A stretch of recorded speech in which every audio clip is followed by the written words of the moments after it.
Welcome to this story, one of the most unsettling cases ever noted in the Smoky Mountains. Before we dive in, share in the comments where you're tuning in from and the exact time you started listening. It's always interesting to see the different places and hours of the day or night where these stories reach. In the spring of 1876, the Smoky Mountains loomed heavy with fog and the scent of pine sap. The ridgelines stretching across Tennessee and North Carolina had long been known not only for their beauty, but for a peculiar silence that seemed to absorb every footstep. Even the early surveyors who mapped this region noted how easily one could vanish among its folds, a fact that later chroniclers of the Great Smoky Mountains would cite when discussing its uneasy past. The Harper family homestead lay deep within this wilderness, reachable only by a winding wagon trail that disappeared after the last township marker.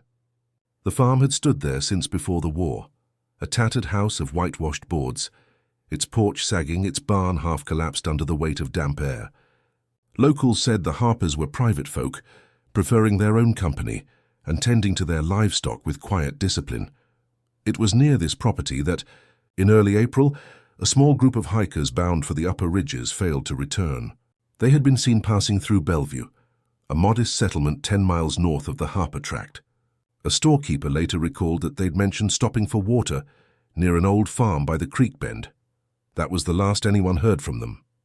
By mid-April, when their horses returned riderless to the edge of town, search parties were formed. Tracks led as far as the Harper property, then disappeared entirely into churned mud. Sheriff Reeves, a practical man and veteran of the local militia, took charge of the inquiry. His report, preserved in county records, described the place as uncommonly silent. Even the dogs refused to bark. Reeves noted an unsteady well near the center of the yard. Its stones were newly mortared, though the family claimed no recent repairs. The eldest Harper, Josiah, a man nearing 60, was courteous but nervous. His daughter Miranda, pale and withdrawn, lingered near the porch, clutching a book that no one could identify. By the end of that week, the sheriff's men withdrew, promising to return with a warrant. They never did. Something in those mountains, or perhaps in that family, discouraged further visits.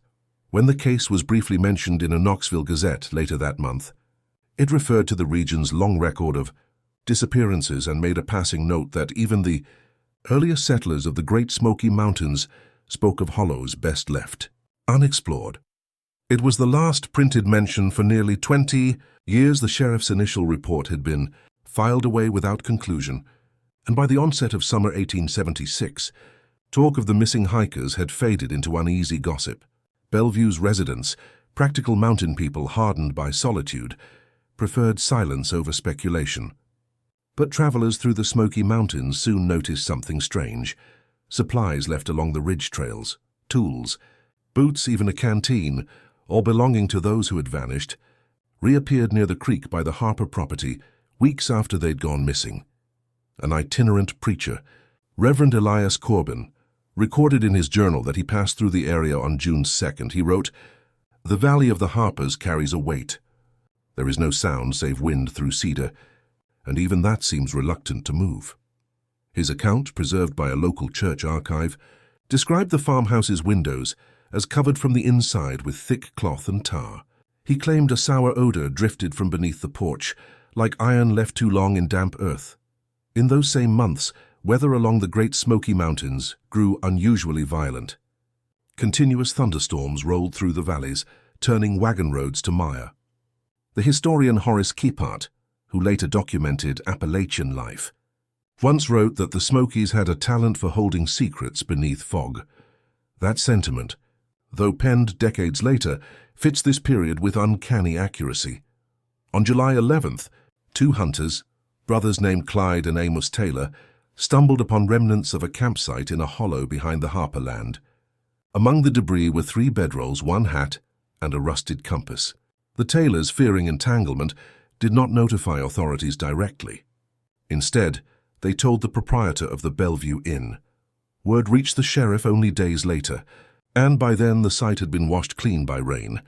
Sheriff Reeves's deputy, Caleb Hurst, made a second visit to the Harper property later that month.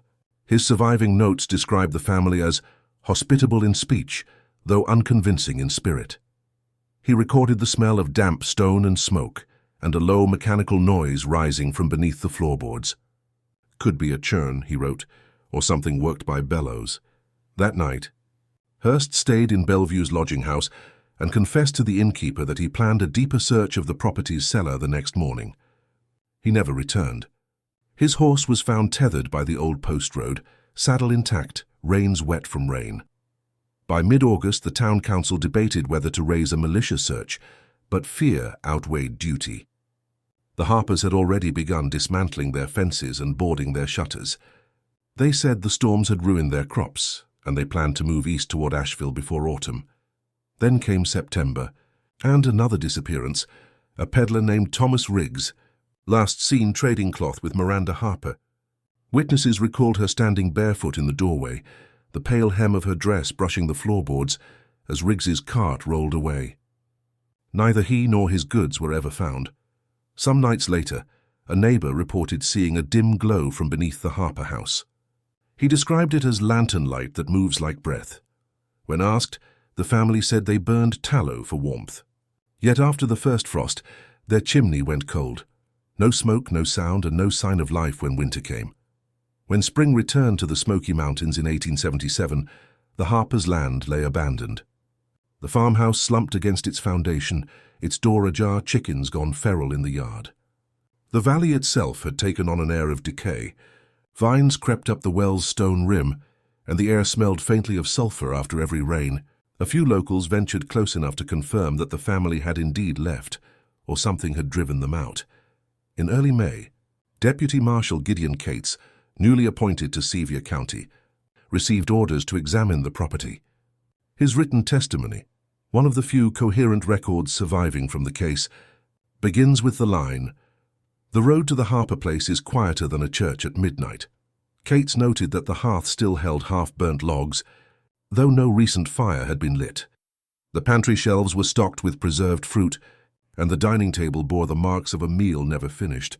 Inside the house, he found what the earlier deputies had not, the cellar door unlatched.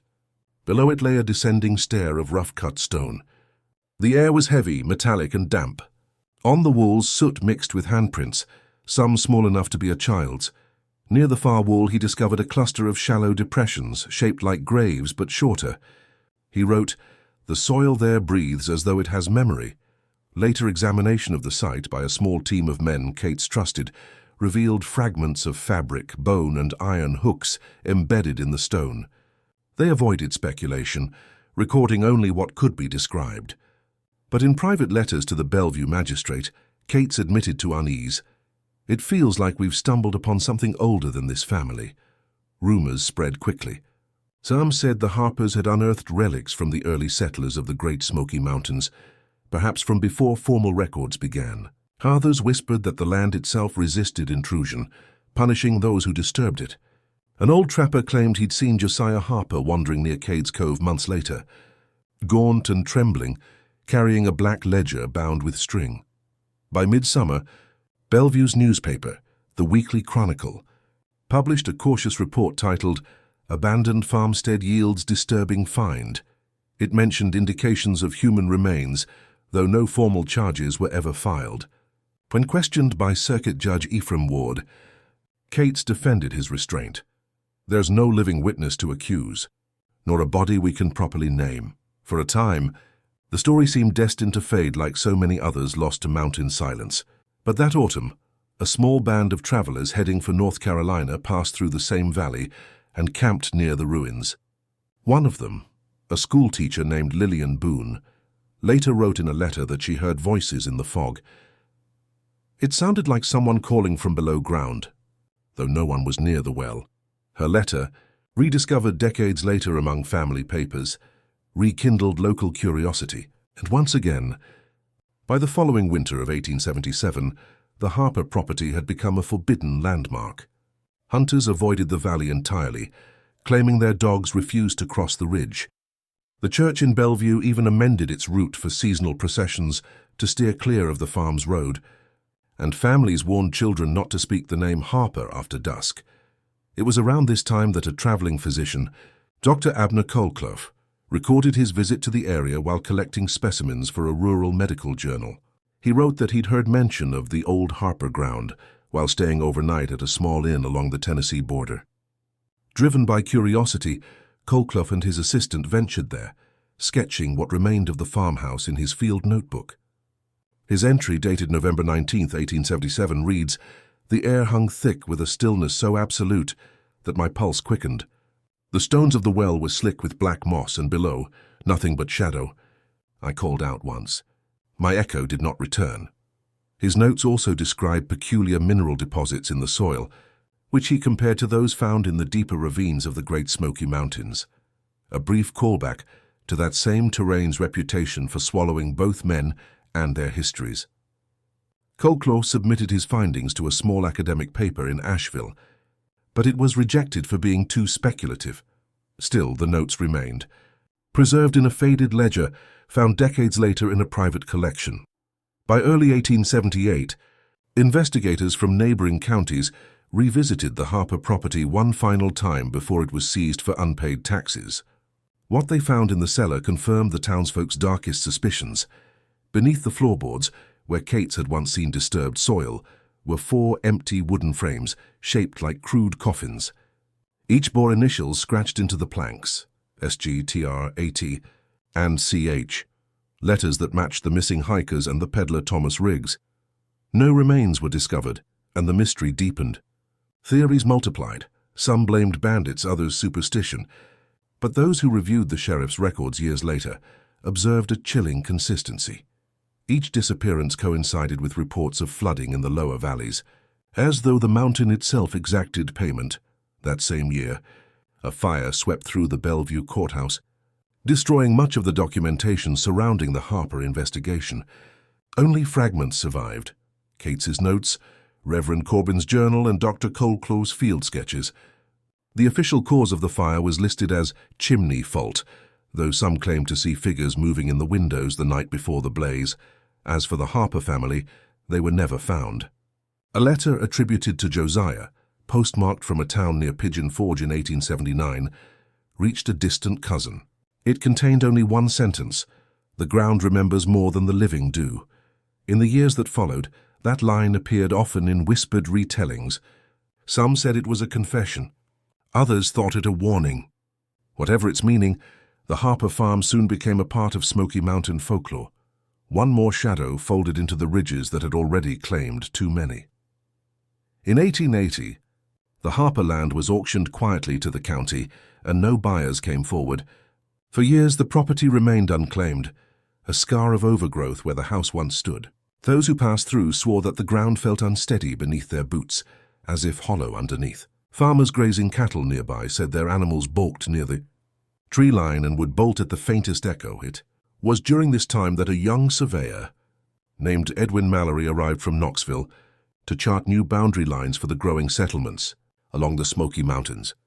Mallory was known for his precision and lack of superstition, an educated man who regarded local ghost stories as harmless folklore. His report, preserved in the Tennessee Land Office archives, begins plainly. The valley once occupied by the Harper family lies beneath persistent fog, thicker than the rest. Compass readings fluctuate. Mallory spent 2 days mapping the perimeter before discovering a peculiar depression in the earth, roughly 50 yards east of the collapsed well. His assistant recorded that their spade struck wood about 2 feet down, rotted planks arranged in a circle. Beneath them, they found an old iron ring and a rusted chain embedded in stone. Mallory noted that the find appeared man-made, though purpose unknown. He requested an additional day to dig deeper, but was called away suddenly after falling ill with fever. Within the week, he died in his Knoxville lodging. The official cause: infection from a minor cut on his hand. News of his death spread quickly, and the story of the Harper farm returned to the public's imagination. The Knoxville Journal printed a short notice that connected Mallory's death to that haunted stretch of the Great Smoky Mountains where too many men had gone missing. It was one of the few times a regional paper dared to mention the Harpers by name again. Meanwhile, Bellevue residents reported strange lights flickering over the valley, sometimes blue, sometimes yellow, often low to the ground. A farmer named Joseph Tate claimed that while returning from a hunt, he saw a lantern swinging in the fog, though no hand carried it. He described hearing a faint hum, like a tuning fork, coming from the direction of the old well. When investigators returned weeks later, they found the soil freshly disturbed. Yet there were no signs of digging tools, only shallow depressions, as if something beneath had pushed upward, then settled again. By 1883, locals began referring to the place as the Hollow of Ashes. Children dared each other to run to the well's edge at night and toss a stone inside. None ever heard it hit bottom. Despite the superstition, the Harper story refused to die. A traveling lecturer, Professor D.J. Wilmer, gave a public talk in Asheville that same year, mentioning the unsolved case of the Harper vanishings in the Smoky foothills, citing the natural treachery of the terrain as explanation. But those familiar with the valley said Wilmer had never been there, and that no map drawn since Mallory's time could precisely locate the Harper farm again. The mountains had swallowed it whole, as they often did with their secrets. By the late 1880s, the story of the Harper farm had become a cautionary tale retold by travelers and preachers alike. It was no longer treated as a simple disappearance, but as a parable about curiosity and trespass, the kind of tale whispered to keep children from wandering too far into the woods. In taverns along the Tennessee side of the Smoky Mountains, men swore that the Harper land could not be found twice by the same traveler. The valley, they said, shifted with the fog. A retired magistrate, Judge Ephraim Ward, tried to locate the farm again in 1886, hoping to settle outstanding property disputes. His letters to the county office, which survived in an old docket, describe a curious sensation of pressure in the air, like a storm that never breaks. Ward reported reaching the approximate site only to find the valley floor transformed into a marsh. "The ground gives way beneath the boot," he wrote, "and the trees lean inward, as though drawn toward the hollow's heart."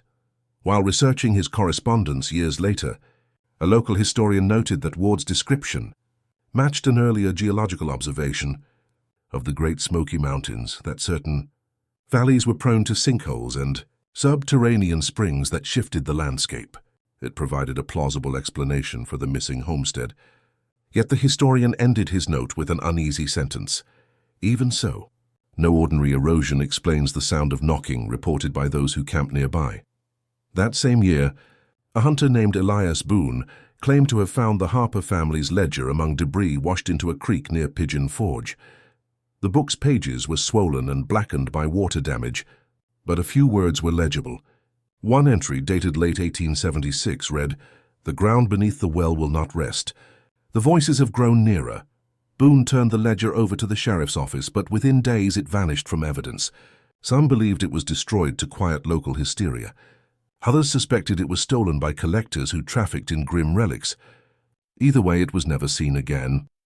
In the winter of 1888, a traveling folklorist named Rebecca Vale visited Bellevue while compiling oral histories from Appalachian families. Her writings, published much later, mention the Harper story in a section she titled "Vanishing Farms of the Smokies." She compared it to similar legends across the Great Smoky Mountains, remote households abandoned overnight, followed by reports of strange lights or subterranean noises. Though skeptical, she wrote that the Harpers appear to have been the last family seen whole before the valley changed shape. Her final line remains one of the most chilling footnotes attached to the case. "Where there is silence beneath earth, there is sometimes something listening." By the turn of the decade, Bellevue had nearly forgotten. When the 1890s arrived, the railroads began pushing deeper into the Appalachian frontier. With them came survey teams, timber workers, and opportunists seeking to purchase land once thought worthless. Among these was a civil engineer named Jonathan Pierce, who had studied the geography of the Great Smoky Mountains extensively. His fascination with the Harper story, gleaned from faded clippings and county ledgers, bordered on obsession. Pierce believed that the Harper farm had been built over a natural cavern system common to the Smokies, an idea consistent with geological surveys of that decade. In a letter to his colleague in Knoxville, he wrote, "If the family vanished, they may have done so not through malice but through collapse. The ground in those hollows is alive. It breathes, it shifts." He led a small expedition in the autumn of 1891 to locate the site. Records from that journey are fragmentary, but detailed enough to trace their route. They followed the old creek beds east of Bellevue and camped for 3 nights under constant drizzle. Pierce's assistant, Henry Lott, later told a reporter that their instruments, compasses, barometers, and lanterns, behaved like they'd entered another world. On the 4th night, the group claimed to have found what could only be the remains of the Harper well, a ring of cracked stones half swallowed by moss. Pierce noted the faint odor of sulfur rising from within, consistent with reports of subterranean vents common in the Great Smoky Mountains. He sketched the structure carefully and lowered a lantern tied to a rope. According to Lott's testimony, the light faded after 20 feet, extinguished not by water but by lack of air. They filled the hole with stones and marked it with a wooden cross before leaving at dawn. Pierce's final entry in his field journal reads, "The silence here feels deliberate. It watches." He returned to Knoxville soon after and submitted his findings to the local Geological Society, but no official record of that submission survives. Pierce himself disappeared 2 years later while mapping a ridge near the North Carolina border.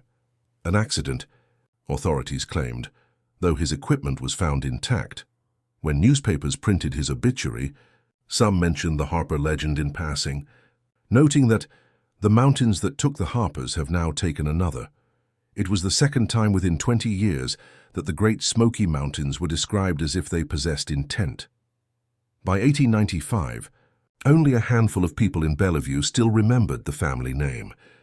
But travelers passing through the valley sometimes returned with stories of hearing footsteps in wet grass when no one was near, of glimpsing the shape of a woman standing by a collapsed wall. One merchant told the Knoxville Gazette that he saw an oil lamp flickering inside the ruined house, though there were no walls left for light to cling to. And so, as progress crept closer to the mountain's heart, the Harper farm became more than a local haunting. It became a boundary marker between the explainable and the forgotten. Those who knew the terrain well advised newcomers with a single warning: the fog isn't weather down there, it's memory. As the century closed and 1900 dawned, the Harper story lingered like a faint stain on the Smoky Mountains' history, never fully erased, never quite remembered. With new settlers pushing into the region, the old Bellevue Township began to shrink, its residents scattering into newer counties. But the valley remained untouched, its soil too unstable for farming, its silence too thick for comfort. That same year, a university expedition from North Carolina visited the area to catalogue geological formations. Among their ranks was Professor Milton Avery, a young scholar who had studied under cartographers, documenting the Great Smoky Mountains. Avery's later writings mention the Harper site briefly, describing it as a depression bordered by willows and sodden clay, unnaturally resistant to vegetation. He noted the uncanny quiet, no insects, no birdsong, and recorded temperature drops of nearly 10 degrees within the hollow. In correspondence to a fellow academic, Avery referenced earlier records, the vanished surveyor Edwin Mallory, the 1876 disappearances, and the persistent legend of the breathing ground. He paraphrased the official Smoky Mountains geological surveys of the period, remarking that underground gases and sinkholes were likely to blame. "The mountains conceal many hollows," he wrote, "and a hollow conceals many lies." Still, Avery's assistants grew nervous. One account from his team described hearing a rhythmic tapping from beneath the mud while they collected soil samples. At first they thought it was the echo of dripping water, but when they paused, the sound paused too. By morning, the tapping had stopped, replaced by an odor of ash and something metallic. Avery returned to Asheville soon after and presented his findings, downplaying the eerie details. In a private note, however, he admitted that one of his barometers had shattered without apparent cause, the glass imploding inward as though from pressure unseen. That note would later be cited by regional folklorists studying the Harper case as further evidence that the ground itself behaved abnormally.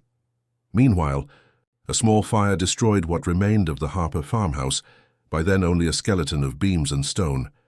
Locals said lightning struck it during a thunderstorm, though the weather that night, according to county records, was calm.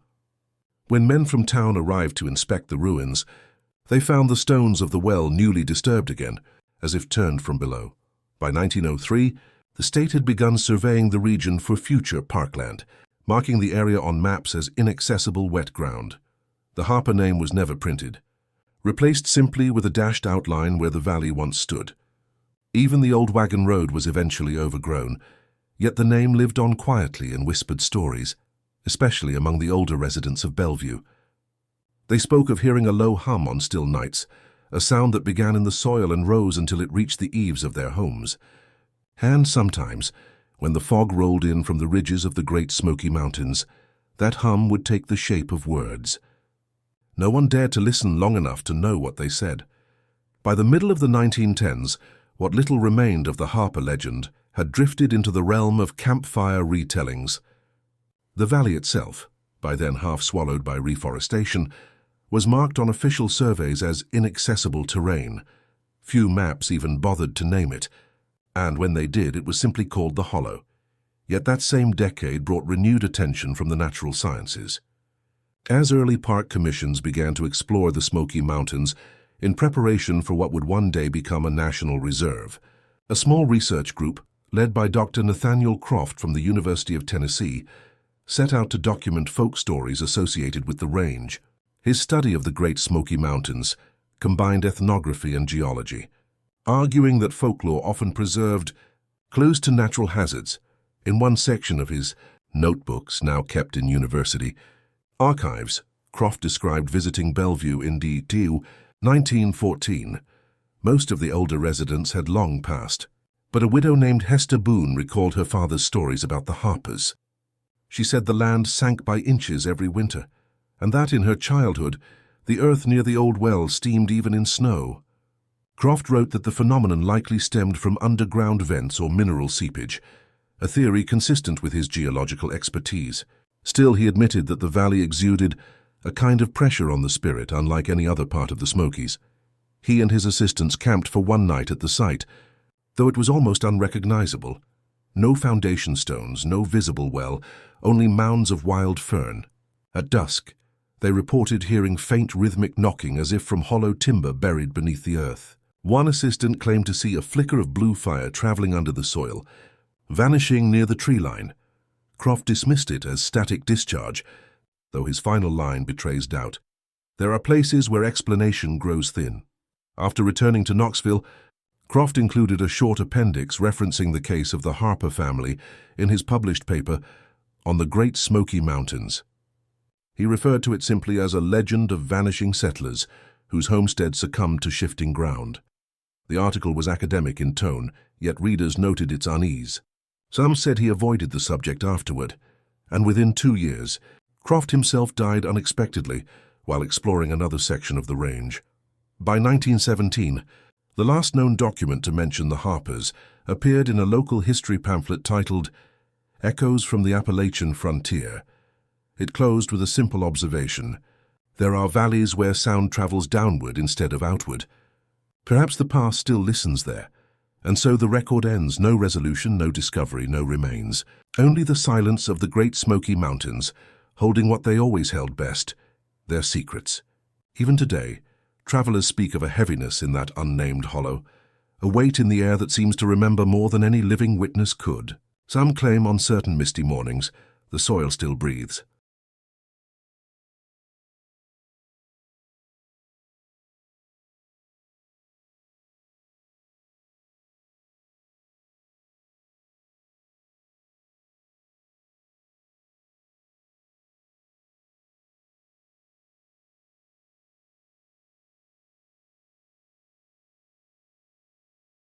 After 1917, the trail of paper thins, but it does not end. In 1919, while the country celebrated peace, a modest team of county men, tax assessors mostly, made a circuit of neglected parcels. Among their assignments was the nameless hollow once tied to the Harper deed. The assessor's memorandum survives in a ragged ledger, ground unsettled, no foundations visible, air there colder than surrounds. One clerk penciled a margin note that reads simply, "Sound underfoot like a drum." That same summer, a letter reached the Bellevue postmaster from a man signing himself M.R.H. The handwriting was careful, as if copying from an older hand. He claimed to be a grandson of Josiah, living near Waynesville under a different surname. The letter offered no confession, only a plea. Do not break the earth where we once lived. The soil is wicked and keeps what it is given. The envelope bore no return address. The postmaster filed it with tax correspondence, and there it slept for decades. In 1920, a schoolmistress named Ada Lyle organized a hike for older pupils to collect wildflowers for a county fair. Her diary, later donated to a historical society, recounts that she chose the milder skirts of the Smokies, thinking the land gentle. By accident or fate, she led them into the old valley. The children returned quiet, their bouquets damp and bruised. Lyle wrote, "The clearing felt too still, as if the birds had stepped out for a funeral." She noticed shallow, square impressions lined up beneath the fern, frames without nails. When pressed by the school board, she called them settling marks, and in a later entry, she confessed, "I do not believe myself." That evening, several students reported dreams of tapping from beneath the floorboards of their homes. One boy, Thomas Ellery, told his mother that the tapping spoke his name in the pauses. Within weeks, measles swept the class, and the hike was blamed. Lyle, dismissed for poor judgment, left Bellevue and never taught again. Midway through that year, a brief article in a Knoxville paper summarized new surveys of the Great Smoky Mountains, noting the challenges of mapping fog-bound coves and soggy, shifting hollows. In the margin of an archived copy, some unknown reader underlined that sentence and scrawled Harper. The article said nothing of legends. It spoke only of terrain, yet anyone who knew the story felt the echo. And in that way, the mountain's official history and its darker memory overlapped for a moment, like two maps laid imperfectly atop one another. Around Christmas of 1921, hunters camped near the creek rim reported a low blue flame sliding across the muck. They had no whiskey with them, or so their affidavit to the sheriff attests. One hunter, Caleb Morse, tied a bell to a cord and lowered it where the well had been. He swore the bell rang 3 times without being touched, as if the air below was stirred by slow breath. By spring, the county closed the hollow to grazing and marked its approach with 3 blazed slashes on a beach, warning, not ownership. There were no more official visits that year. The mountains kept their counsel, and Bellevue kept its distance. When anyone asked directions to that part of the Smokies, the old men in the store would nod east and say, "Mind the places that listen back." By 1923, the story of the Harpers had begun to attract writers more than witnesses. Folklorists from Knoxville and Asheville compiled local legends into small printed collections, slim volumes sold at general stores and train stations. In one such pamphlet, Ghosts of the Southern Highlands, an anonymous contributor retold the Harper case under the title The Hollow That Breathes. The tone was dramatic, but the bones of the story were true. A vanished family, a cursed well, and a valley that shifted beneath the feet of anyone foolish enough to trespass. That same year, the Tennessee Historical Society conducted a limited oral survey of mountain settlements for a cultural exhibition. The interviewer, Miss Eliza Grant, visited Bellevue, where she met 2 aging brothers who had once worked for Sheriff Reeves back in 1876. Their memory was clouded, yet both swore that the Harper cellar went deeper than the plans showed. One claimed that Reeves himself had lowered a lantern down a shaft cut straight through bedrock, deeper than any well needed to be. Grant's notes remark, "Men like these do not invent such images. They recall what frightened them once." A curious aside in her report connects the Harpers Valley to an early geological entry in the surveys of the Great Smoky Mountains, citing fissures known to exhale warm air in winter and methane in summer. Grant speculated that perhaps the land was merely breathing out its gases, but even she admitted that such reason never quite soothes the nerves of those who hear knocking beneath their boots. Later that autumn, a fire broke out in the hills east of Bellevue. It burned for 3 days, leaving charred trunks and a low haze that smelled faintly of tar. When the smoke cleared, locals found that the old path toward the Harper land had collapsed into a shallow ravine. A single chimney stood on the far side, blackened, alone, and ringed by ash. It was around this time that new settlers began speaking of a blue woman seen wandering near the ridgeline at twilight. She was described as wearing a pale dress, her face obscured by veil or smoke, her steps soundless. Some claimed she carried a small book in her hand, pressing it to her chest as though guarding it. The few who tried to approach said she vanished as soon as they crossed the shadow line between forest and clearing. The Bellevue Gazette printed one final piece that year titled Echoes of the Old Valley. Its closing line struck a somber note. What remains of the Harpers is neither body nor name, but a pressure in the air that will not lift. By the close of 1923, the legend of the Harper family had fully fused with the identity of the Great Smoky Mountains themselves. No longer a story of crime or tragedy, but of landscape and silence. And silence in that part of Tennessee had always been the loudest witness. By the spring of 1924, the Great Smoky Mountains were entering a new era. Conservationists, surveyors, and politicians began to speak openly of protecting the range as a national park. For most of Tennessee, that meant opportunity. For Bellevue, it meant disturbance. Old secrets stirred again as men with measuring rods and cameras stepped where none had walked for years. Among these officials was Ranger Thomas Harlan, part of a forestry survey commissioned out of Asheville. In his field journal, preserved later in the National Park archives, Harlan wrote briefly about his detour into an unmarked hollow east of Bellevue. Air unusually cool, bird life absent. Found fragments of timber in parallel lines, suggestive of an old structure. Soil damp to several feet, compass inconsistent. He made no mention of the Harper family by name, but the description matched their former property with uncanny precision. Harlan's next entry, dated 2 days later, reads, Unpleasant dreams. Sound of knocking continued after waking. Team reports same.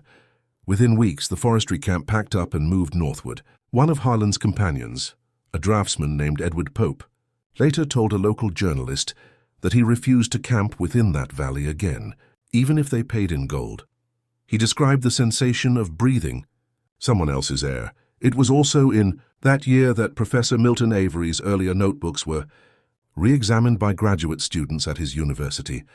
One student, Clara Winslow, compiled a short academic paper titled Anomalous Geological Vents in the Smoky Range. While her tone was strictly scientific, she made a subtle reference to the Bellevue Depression, suggesting that its recurring vapors may be due to trapped gas pockets from collapsed dwellings. But then came a line that unsettled readers, even in the sober world of geology. If so, then something alive remains beneath. The paper drew mild ridicule at the time, yet it placed the Harper Valley, unnamed but unmistakable, back into the realm of documented study. Folklorists seized upon it as further proof that science had brushed close to something it could not define. That summer, the Bellevue post office received a parcel with no sender. Inside lay a small rusted hinge, a child's shoe, and a folded page torn from a ledger. The single legible line read, Voices calm when fed. The sheriff dismissed it as a cruel prank, but old residents refused to touch the objects, claiming the metal sweated when near a lamp. The parcel was buried in the churchyard. By autumn, fog reclaimed the hollow. Travelers on the Asheville Road swore they could smell smoke on windless nights, even when no fires burned for miles. And sometimes, the faintest outline of a house, walls, porch, chimney would shimmer within the mist, visible only long enough to make the watcher question what they'd seen. The Smoky Mountains, according to the newly printed guides, were rich in hidden coves and legends too old for the map. One footnote mentioned that certain valleys, though uninhabited, retain the sense of having been recently occupied. If one read between the lines, the Harper Valley had already found its way into official memory, quietly, like a ghost accepted into history books without name or date.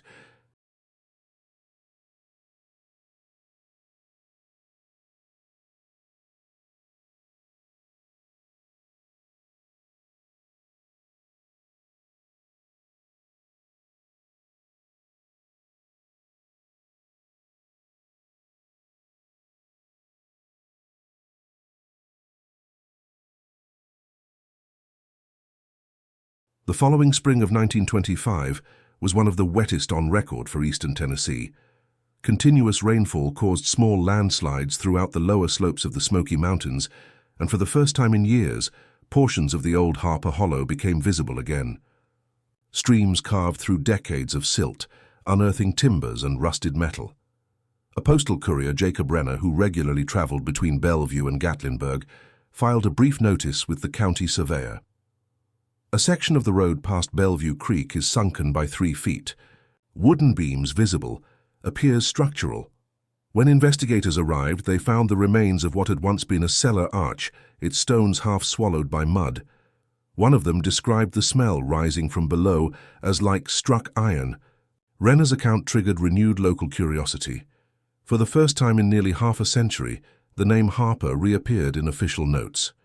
The county clerk, unsure of the property's status, wrote to Knoxville requesting archival deeds. The reply came back curt.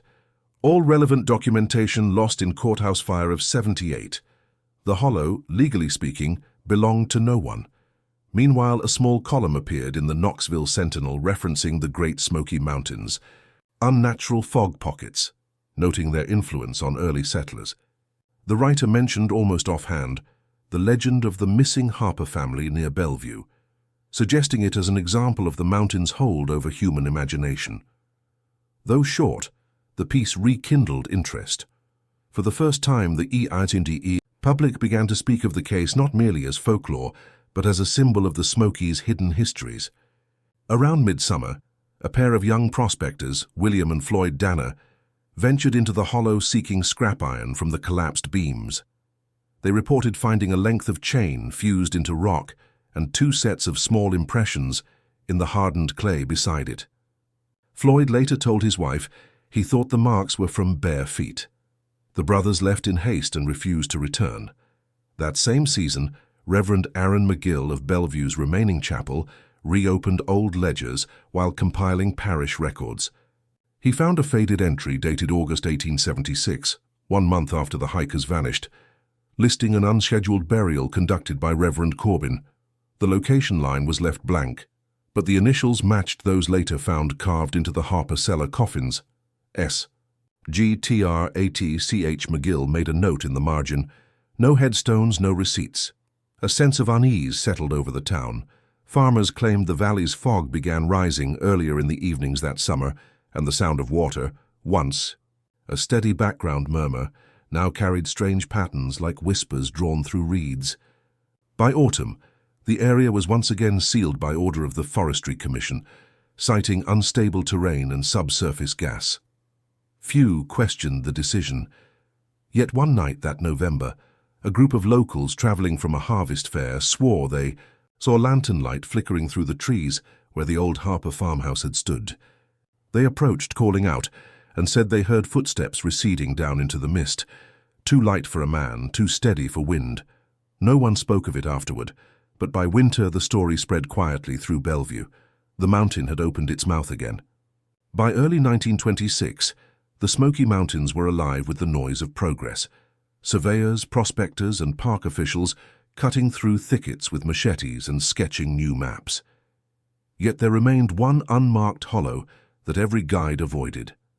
The valley near Bellevue had already been declared geologically unstable, but among locals it carried a simpler title, the Harper Ground. That spring, the Appalachian Historical Society sent a young archivist, Samuel Denton, to collect oral accounts from the remaining families in the foothills. Denton's notes were meticulous, though the handwriting trembled when he described visiting Bellevue's outer ridges. He met an elderly woman named Mrs. Boone, who had lived her whole life within sight of the old hollow. Her father, she said, once helped Josiah Harper raise the roof beams of that doomed farmhouse. When Denton asked why no one reclaimed the land, she gave a faint smile and replied, "Some houses build themselves again if you let 'em." In her recollections, Mrs. Boone mentioned that after heavy rains, faint outlines of the Harper Foundation reappeared beneath the mud, only to vanish days later.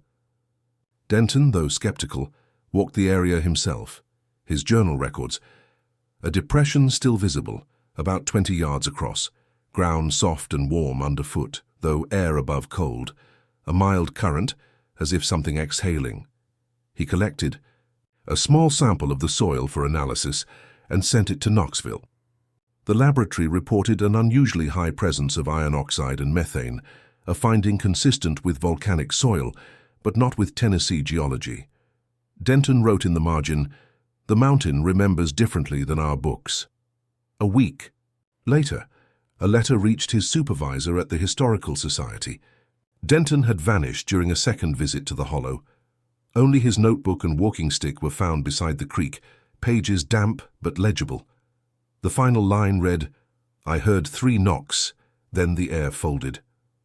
The society quietly suppressed the report. Yet a clerk, perhaps unwilling to let the story die again, inserted a short mention into their 1926 bulletin. A section of the Great Smoky Mountains near Bellevue remains unclassified due to recurrent subsidence. Locals attribute the phenomenon to early settlement ruins. By now, half a century had passed since the first hikers vanished near the Harper farm, and the pattern had become ritual. Discovery, curiosity, disappearance, silence. Every generation unearthed the valley anew, and every generation retreated. As summer deepened, fog reclaimed the area. Hunters swore they saw a single flicker of orange light where no path led. A boy from town claimed he found boot prints circling his home after a storm, barely visible, soaked into the clay. When asked whose they were, he said only, they stopped at the door but didn't go in. And still the Smoky Mountains held their silence. The official records of the Great Smoky Mountains Park, founded soon after, list that section simply as inaccessible due to terrain instability. But locals say the land wasn't unstable, it was waiting. In the summer of 1927, the newly formed Smoky Mountains Park Commission began its survey to formalize land acquisitions. Teams of engineers, naturalists and clerks spread across the ridges, cataloging every usable parcel.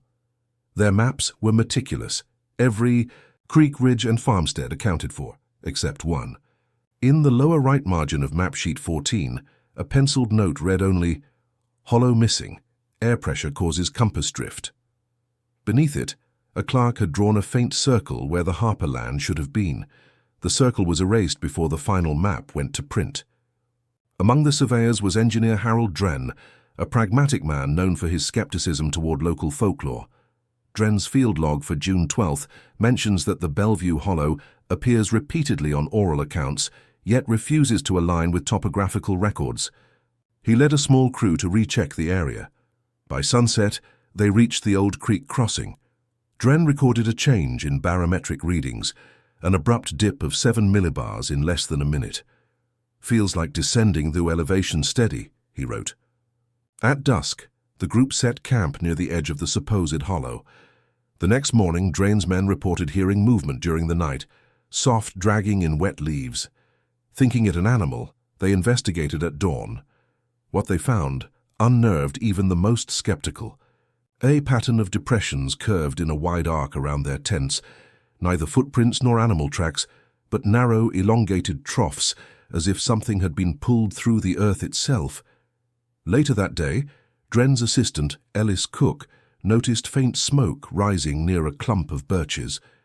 Beneath the ash, they discovered iron fragments, hinges, a clasp, and a corroded ring consistent with an old well cover.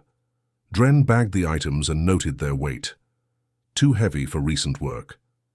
That evening, the camp thermometer dropped, suddenly by 15 degrees, and their horses refused to approach the creek. Upon returning to headquarters, Dren delivered the artifacts to the Knoxville archive. Within a week, the box was missing. The archive's curator filed a bland explanation. Misplaced during relocation. That same month, a newspaper in Asheville ran a feature titled Legends Beneath the Peaks, revisiting stories tied to early settlements of the Great Smoky Mountains. Among them was a single paragraph about the Harper ground, said to be a valley that erases itself after each visitor. It quoted a line from one of Dren's letters. "No wind moves there, yet trees sway." Locals read the piece in silence. Old-timers shook their heads, muttering that the young had stirred what ought to sleep. Bellevue merchants refused to deliver goods along the eastern road, and by autumn, that route had fallen out of use entirely. Still, stories persisted. Children spoke of hearing whispers when passing the churchyard at night. A blacksmith's apprentice swore that his hammer rang twice without being struck after a storm. By the spring of 1928, the Bellevue Hollow existed only in whispers and footnotes. The park boundaries were being finalized, and with each new survey, old roads vanished under the weight of progress. Yet those who lived in the foothills claimed the mountain wasn't done with its story. In March, a forestry worker named Jonas Kettering disappeared while clearing brush near the eastern border of the Great Smoky Mountains Reserve. His tools were found neatly stacked by a stump, his lunch untouched. When searchers arrived, they noticed an odd detail. His footprints circled a small patch of moss 3 times before stopping at its center. The soil there was warm. Supervisors dismissed the incident as disorientation. The terrain was difficult, and the fog could deceive even a seasoned woodsman. Still, Kettering's partner, Roy Blanche, filed a personal report stating, he said he could hear something under the roots, like slow hammering. The report was quietly archived, but years later, researchers studying early park documentation would note its eerie similarity to the knocking first described by Deputy Cates in 1877. That same summer, Dr. Eleanor Page, an anthropologist studying regional folklore, visited Bellevue to interview the few remaining elders. Her field notes paraphrased the same stories heard half a century earlier: the breathing ground, the vanishing house, and the family that listened to the mountain. But one witness added a new thread, a claim that sometimes the fog hums with words. Dr. Page wrote, "Their memory preserves more pattern than superstition." These accounts repeat like a ritual that the land itself remembers. While cataloguing her research, Page cross-referenced geological charts of the Great Smoky fountains and discovered that the unmarked Bellevue Hollow aligned perfectly with a cluster of underground limestone vents, places where the earth released trapped gases in slow rhythmic bursts. She concluded that the land's breathing could be literal, though she admitted the coincidence of disappearances complicates rational closure. By autumn, construction crews expanding park access routes reported compass failures and lightheadedness near a stretch of uncharted forest east of Bellevue. Foreman Henry McCord wrote in his log, "Men claim the air here thickens. Tools rust overnight." He requested reassignment. His request was granted without question. The final mention of the Harper Valley in any government record appears in a 1928 environmental summary. Subsurface anomalies prevent safe development. Area marked as restricted zone. The line was printed in small type. Easily overlooked, but it sealed the story more effectively than any legend. That winter, a mild quake rippled through the Smoky Mountains, toppling a few chimneys in Bellevue. When dawn came, residents saw faint steam rising from the valley's heart, glowing faintly against the snow. Some said it looked like breath in the cold. Others said it was the mountain exhaling the last memory of the Harpers, once more into the air. By 1929, the creation of the Great Smoky Mountains National Park had entered its final legislative stages. The valley, once known as the Harper property, was officially designated Undeveloped Protected Area, its coordinates imprecise, its boundaries blurred by fog and erosion. Yet before the paperwork was finalized, one last visit occurred, quietly and without authorization. A photographer named Arthur Vail, working for a nature journal, was assigned to document early parklands. His field diary, recovered years later, contained a single entry dated August 3, 1929. South of Bellevue, the trail ends abruptly at mist. The air grows heavier. I hear trickling beneath ground, though no water above. Took one photograph, nothing but light and grain. That photograph, when developed, showed little more than a grey blur. Yet when magnified, faint silhouettes appeared in the fog. The shape of a porch rail, a woman's outline near what might have been a doorway, and something darker at her side, perhaps a dog, perhaps shadow. The editor dismissed it as a double exposure and stored the negative in a drawer. Months later, Vail went missing while documenting caves near the state line. His last letter, addressed to a colleague, read, "The mountain keeps repeating itself." By the early 1930s, park officials moved to seal all access roads to the Bellevue Hollow, citing risk of subsidence. Officially, the area was closed for safety. Unofficially, it was because equipment left there failed inexplicably, cameras jammed, surveying compasses reversed, and one pack mule reportedly lay down and refused to rise until dragged away. In the park's 1931 founding documents, There's a single line in small type that links back to everything this story has become. Certain terrain exhibits unexplainable resistance to mapping. The wording, bureaucratic and careful, was enough to erase the Harper name once and for all from government records, yet not from memory. Local families carried fragments of the tale well into the Depression years. Children would dare each other to whisper Harper at the tree line and claim that if the fog stirred, the ground beneath would answer.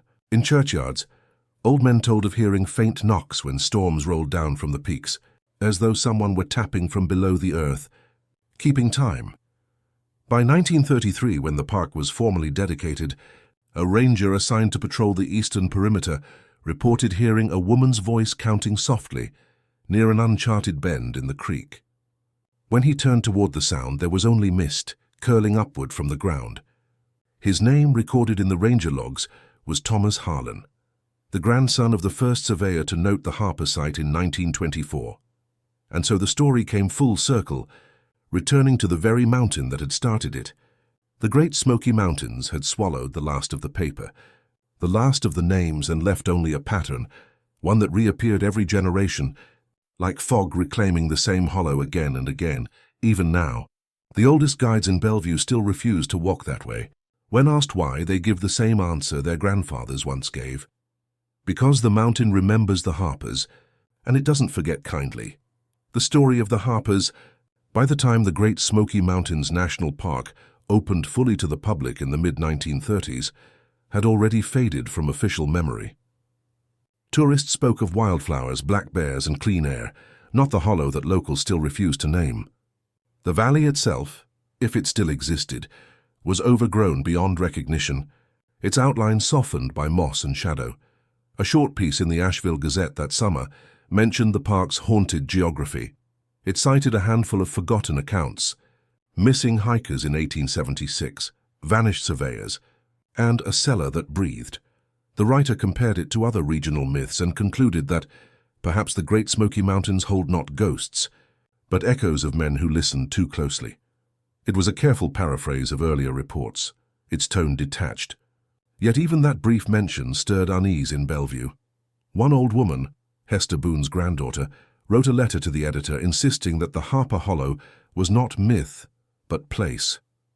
"We used to hear the ground hum after rain," she said. "When the fog thickens, you can smell iron and something like apples rotting. That's where they are, still trying to speak." The letter was never printed, but a carbon copy survives in the paper's archive. By 1936, the valley had disappeared once more, absorbed by the forest canopy and marked on no current map. Yet park rangers continued to report minor oddities: unexplained pressure drops, broken compasses, and on still mornings, faint sounds like tapping from deep below. The official logs note these only as atmospheric disturbances. Privately, some rangers called it the breathing ground.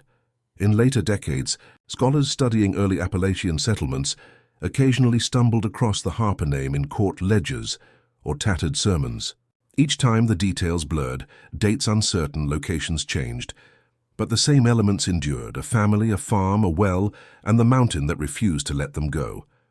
The legend survived because it never claimed too much. It offered no ghost, no curse, only a silence that deepened the more one listened. Even now, visitors walking the lesser-known trails of the Great Smoky Mountains sometimes describe a feeling of compression, as if the air itself grows thicker for a few steps.